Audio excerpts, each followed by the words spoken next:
Assalamualaikum warahmatullahi wabarakatuh. Kembali lagi di podcast Beca, Bulukumba Ekonomi Kreatif dan Kaladioskop.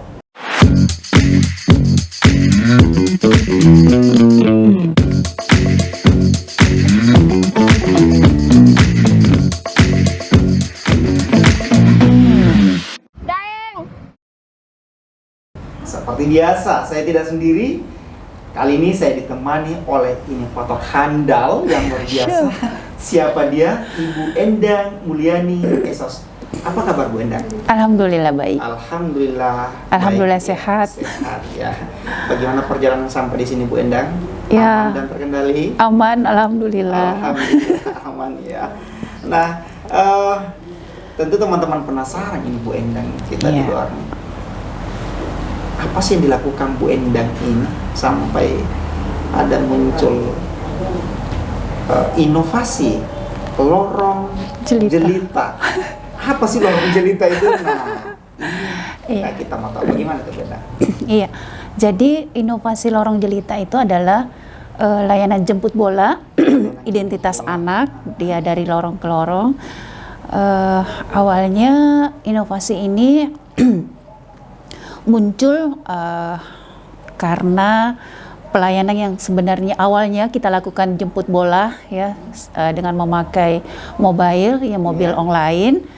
Namun ternyata dalam perjalanannya ada anak-anak yang mengalami rentang administrasi ya, dalam bahasa Dukcapil itu ada masyarakat yang rentang, yang susah dijangkau. Mereka kesusahan dalam menerima layanan seperti anak-anak yang berada di kawasan adat Tanah Tohkajang, terus anak-anak yang berada di pesisir pantai, kemudian anak-anak disabilitas, kemudian juga anak-anak yang tinggal di lorong-lorong sempit. Ini kan tidak bisa dijangkau oleh mobil online, sehingga ini lahir ide. Kemudian waktu itu kita timnya semua perempuan. Iya, perempuan. Jadi mulai dari kadis, kabitnya sampai stafnya itu satu tim kita ke lapangan itu semua perempuan. Menelusuri lorong ke lorong. Jadi semangat itulah yang memotivasi kami untuk terus bersemangat ya, walaupun mungkin pada saat itu sebenarnya awalnya sih masih dalam masa COVID ya. Berarti kita harus bekerja dengan memotivasi diri, tetap memberikan pelayanan yang terbaik kepada anak-anak kami yang belum tersentuh pelayanan kartu identitas anak. Nah, teman-teman mungkin juga tahu ya bahwa Bu Endang ini adalah salah satu pegawai di Dinas Dukcapil ya.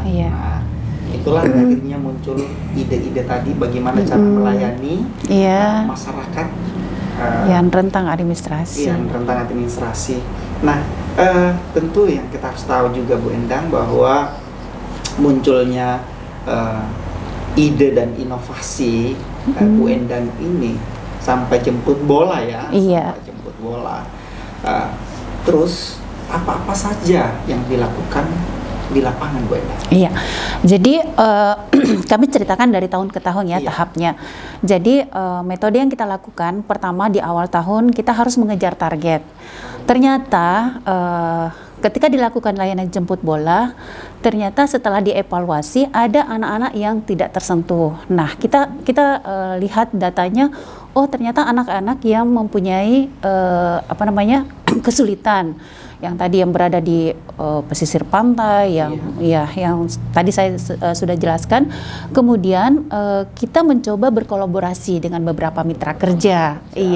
Karena kami menganggap kami tidak bisa bekerja sendiri. Kalau SDM dari Dukcapil kan cuma berapa, sementara layanan 24, iya kan? Jadi siapa saja yang terlibat? Yang terlibat itu Badan Komunikasi Pemuda dan Remaja Masjid BKPRMI. Mereka ini sasarannya adalah anak-anak yang berada di TK TPA karena waktu itu sekolah lagi tutup. Iya kan? Masa COVID kan, tidak ada tatap muka.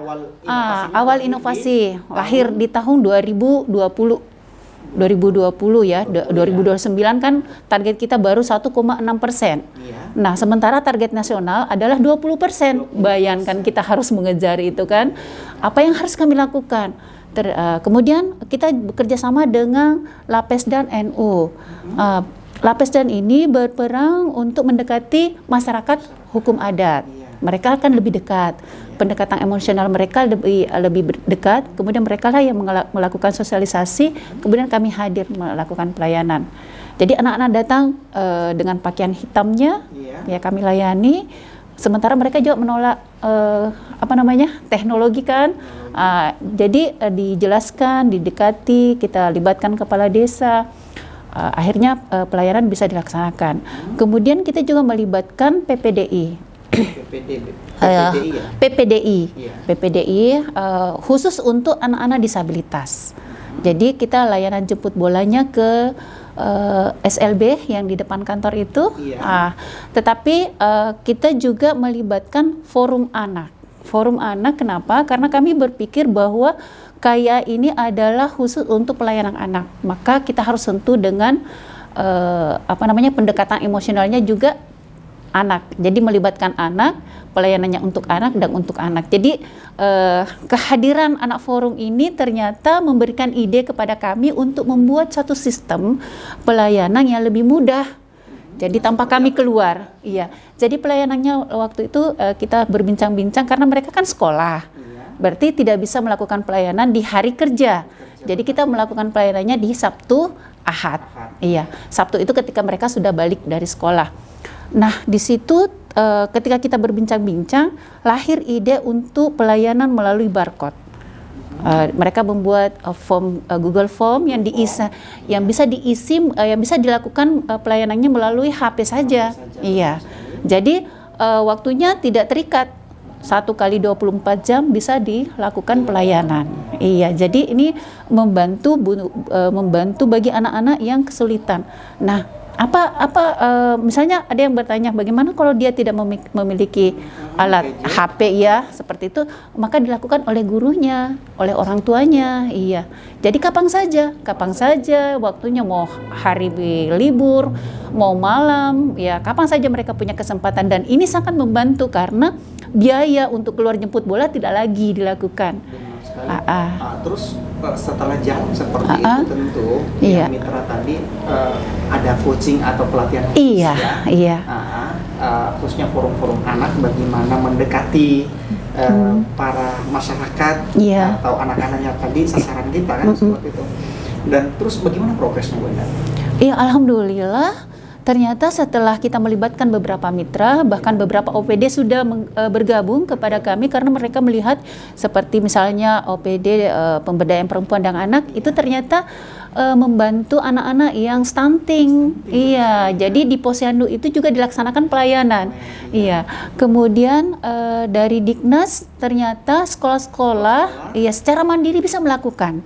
Jadi tidak perlu lagi petugas Dukcapil datang jemput bola, ya kan? Guru mereka sendiri di kelas bisa melayani muridnya, hanya share link atau dilayani dengan cara manual. Jadi anak-anak difoto melalui HP, kemudian mereka kirim berkasnya. Terus apa menjadi buktinya mereka bahwa mereka sudah terdaftar? Jadi di link itu ada nomor HP yang tercantum. Jadi ada nomor HP. Kalau pelayanannya secara kolektif dilakukan mandiri oleh sekolah, maka mereka akan kita beritahu bahwa KIA anak muridnya sudah selesai tercetak, mereka datang menerima secara kolektif. Jadi pembuktian bahwa KIA mereka sampai kepada pemiliknya itu mereka kirim bukti penyerahan. Nah, jadi kami juga ada pertanggungjawaban. Jadi ada grup yang dibuat di WA. Jadi enaknya ini pelayanannya efektif, mudah, murah, dan semua orang bisa lakukan. Bahkan barcode ini, link ini kita sudah tempel di mana-mana, di tempat-tempat umum. Iya, jadi mudah diakses oleh semua orang tua, masyarakat. Seperti itu. Selain itu mungkin kita tempelkan di tempat umum. Iya, di tempat umum. Di share di beberapa media. Iya. Biar sering. Gitu. Nah, setelah kita berjalan dan sudah banyak yang mengetahui, dan tentunya apa yang kita lakukan welcome lah masyarakat ya, dan sasaran kita. Tapi ada nggak kendala pada saat berjalannya kegiatan? Iya, salah satunya sebenarnya alat cetak ya, yang masih hanya satu kan. Kita kan masih terbatas dana, tetapi kami selalu di Dukcapil itu sama pimpinan kita selalu diingatkan jangan selalu dibatasi dengan keterbatasan, tetapi berusahalah keluar dari masalah yang kita hadapi. Nah, biasanya sih kendala kita itu biasanya masalah jaringan kan. Misalnya daerah anak-anak yang berada di pegunungan kan, ya itu susah jaringan. Sehingga biasanya guru-guru atau kepala desa melayani warganya, anak-anak itu mereka save dulu di HP mereka. Kalau cukup 50 orang, mereka buat satu file, kemudian di-copy di flash disk, mereka bawa ke kota. Iya. Kemudian kami cetak, kami beritahu sudah selesai tercetak, diserahkan secara kolektif, mereka misalnya hanya kepala desanya atau gurunya yang datang. Nah, setelah diserahkan secara kolektif, ketika kembali besoknya mereka serahkan ke masing-masing pemilik. Iya. Nah, di Lorong Jelita ini, apakah sudah sampai di pelosok desa gitu? Iya. Ini sudah kita sudah 136 desa ya, 136 sudah. Desa, iya. Ya, sudah. Bahkan sekarang terobosan Pak Kadis ya sudah membuka loket layanan di kecamatan dan desa. Sekarang sudah mandiri mereka lakukan. Jadi kami tidak perlu keluar lagi. Iya, tidak perlu lagi. Tidak lagi pakai lorong ke lorong. Iya, ini Lorong Jelita hanya untuk mengingatkan kami bahwa kami harus tetap bersemangat. Karena reward kami ya, itu semacam reward ketika kami melakukan pelayanan di desa dan punya tempat wisata, maka kami biasanya ke tempat wisata tersebut untuk menghibur diri kami, ya, agar besok lebih semangat lagi. Itu teknik pimpinan kemarin. Kan kadang juga dengan hal-hal itu muncul ide baru. Iya. Bahkan ide Lorong Jelita sebutan itu sebenarnya berasal dari mitra kerja kami dari BKPRMI. Iya, yang memberikan nama. Jelita ini adalah, Lorong Jelita adalah singkatan ya? Iya, lorong itu adalah tempatnya, Jelita itu adalah singkatan dari Jemput Bola Identitas Anak. Jemput bola identitas anak. Jadi jemput bolanya ada secara online, tadi secara mobile, ada yang dari lorong ke lorong, kemudian jemput bola sekarang adalah secara mandiri. Secara mandiri itu dilakukan oleh masing-masing sekolah. Iya. Tentu juga teman-teman di luar mau tahu batasan umur nih. Iya. Itu yang perlu harus tahu. Iya. Jadi batasan umur kepemilikan KIA adalah 0 bulan sampai 17 tahun kurang sehari. 17 tahun. Iya, tetapi sekarang kita karena lagi masa pemilu, usia 16 tahun itu sudah harus bisa merekam. Benar. Iya, jadi di usia 17 akan tercetak dengan otomatis KTP-nya. Iya, sekarang sementara berjalan ya Pak Kadis sudah mengeluarkan surat perintah lagi untuk layanan jemput bola perekaman untuk usia 16 tahun ke atas. Iya. Jadi tidak ada lagi warga yang tidak ada, nggak boleh. Semua harus begitu lahir. Jadi dari Lorong Jelita ini terus dilakukan pengembangan. Kita kerjasama dengan sekarang kerjasama dengan BPJS, ada namanya Pakintaki. Semua bayi lahir yang lahir di fasilitas kesehatan itu secara otomatis dapat KK baru dengan penambahan anggota keluarga kan, kemudian akta lahir, KIA dan kartu BPJS-nya otomatis. Iya, nah luar biasa sekali. Tapi masih terkadang ya, masyarakat itu ngurusnya mendapatkan itu kartu identitas susah. Gitu, iya kan? Masih ada muncul itu. Nah, bagaimana ya menyikapi hal seperti ini? Iya, jadi yang susah biasanya kalau yang berada di daerah-daerah yang tidak punya jaringan kan, itu harus melalui mitra tadi. Mereka mitra ini hadir. Nah, seperti kemarin di di Dusun Nakna, itu ada pemuda yang di sana yang siap mendatangi dari rumah ke rumah. Yang menariknya ya, karena mereka mengirim video pelayanannya. itu rumah dari rumah yang satu tuh jauh harus melewati lorong, misalnya kebun yang jauh, bukan lagi lorong, iya, bukan lagi semak-semak, iya. Ya? Jadi saya memang sering meminta ya ketika mereka melakukan perekaman seperti itu, kami meminta untuk dikirim kondisi terutama juga anak-anak Kahaya, kan ada yang di Puncak Donggia itu ada pesantren kan, itu kemarin kita sebenarnya melibatkan Pak Polisi kemarin, yang Pak Polisi kembar itu ya. Kemudian BKPRMI jelas dia punya channel di semua masjid yang ada di kecamatan dan desa. Sudah disampaikan bahwa rekan kita yang jalan di lapangan bukan lagi lorong demi lorong, tapi semak demi semak, mungkin seperti itu. Betul. Ya. Nah, terus setelah hal-hal yang seperti itu kita lihat, apa tindakan berikutnya? Iya, jadi kita akan tetap terus evaluasi,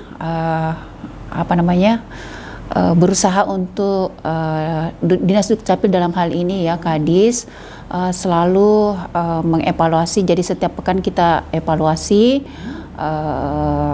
apakah layanan kita ini memang semakin memudahkan, semakin membahagiakan.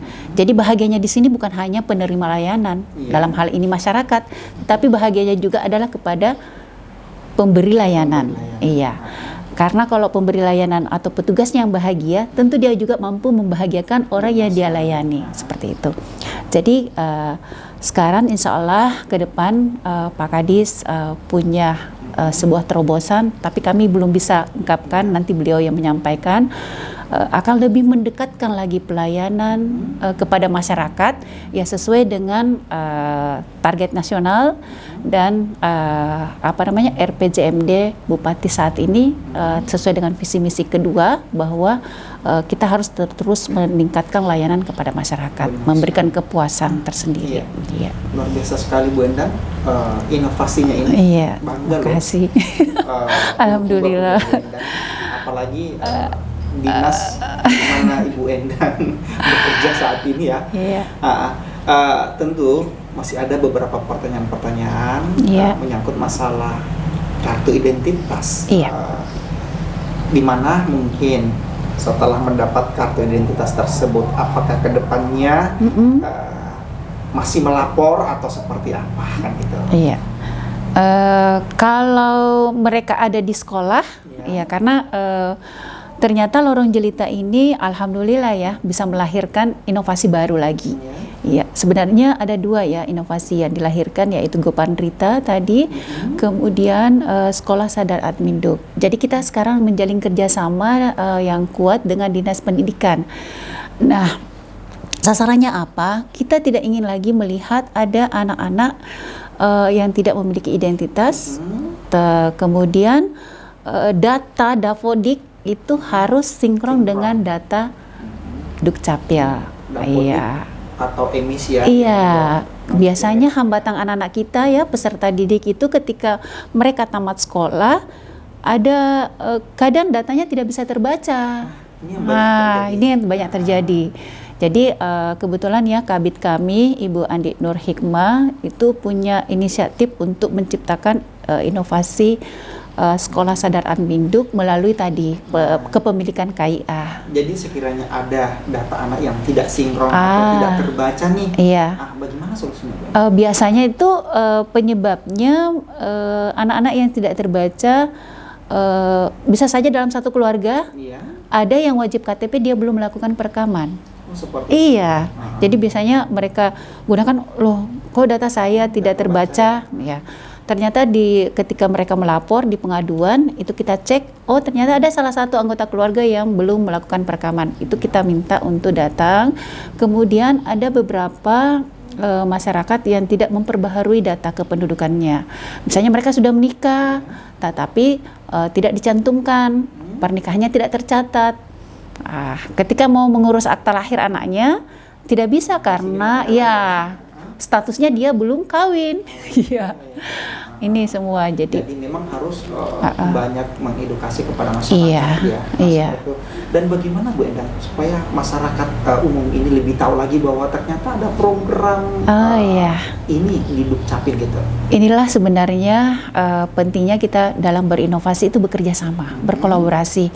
Kami menyadari bahwa dengan berkolaborasi, seberat apapun pekerjaan kami dalam melayani masyarakat itu akan terasa mudah. Iya. Iya, jadi yang tadinya kami terbatas dalam soal SDM dan biaya itu bisa terselesaikan dengan kerjasama.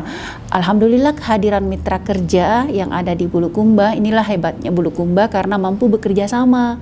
Jadi masing-masing punya program, kita sama-sama bekerja untuk mencapai tujuan dan membahagiakan masyarakat. Akhirnya pekerjaan yang terasa sulit ya itu jadi lebih ringan. Benar sekali Bu Endang. Sekali lagi terima kasih Bu Endang. Iya, makasih. Harapan kita. Untuk harapan baru Dukcapil. Harapan baru Dukcapil ya. Iya. Ada harapan baru ya. Iya. Pesan kepada mungkin inovator-inovator yang Iya. ada di luar sana. Atau Oke. teman-teman yang di luar sana yang mau berinovasi. Iya. Silakan Bu Endang. Sarang saya ya sebagai warga Bulukumba dengan slogannya We Love Bulukumba, buktikan cinta kalian kepada Bulukumba dengan melalui inovasi. Karena kita yakin bahwa jangan pernah kalah dengan masalah. Jangan pernah kalah dengan masalah. Tetapi iya, kita harus bisa memberikan solusi dari semua masalah. Luar biasa.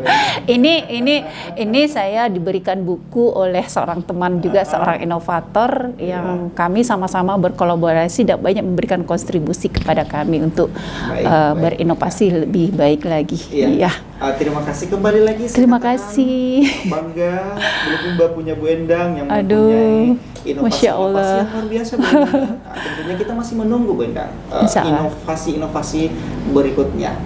Baik, teman-teman di luar sana, hari ini khususnya di Kabupaten Bulukumba, Sulawesi Selatan, tidak ada lagi masyarakat yang tidak memiliki identitas. Iya. Dengan adanya inovasi Ibu Endang, Dukcapil, dia lorong demi lorong menjemput bola. Di mana ada informasi, maka disitulah Ibu Endang turun untuk memberi edukasi. Jadi, teman-teman di luar sana, jangan pernah berhenti berinovasi. Sip. Jantung dan jiwa organisasi, perusahaan, atau instansi ada pada inovasi. Terima kasih. Saya Irfan. Wassalamualaikum warahmatullahi wabarakatuh. Waalaikumsalam warahmatullahi wabarakatuh.